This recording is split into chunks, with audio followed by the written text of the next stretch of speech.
तर आज महाशिवरात्री आहे आणि महाशिवरात्रीच्या निमित्तानं राज्यभरातील शंकराच्या मंदिरामध्ये गर्दी पाहायला मिळते। राज्यात 5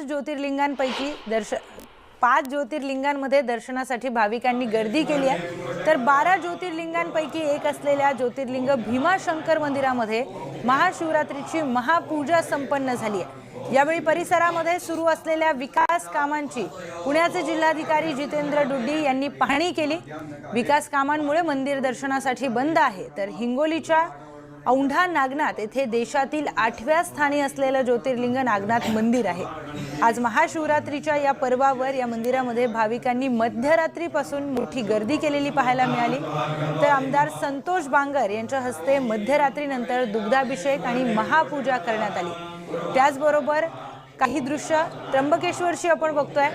नाशिक त्र्यंबकेश्वर मध्ये मंदिरात भाविकांची मोठी गर्दी पाहायला मिळाली आहे। महाशिवरात्रीच्या निमित्तानं मंदिराला आकर्षक अशी विद्युत रोषणाई करण्यात आली आहे।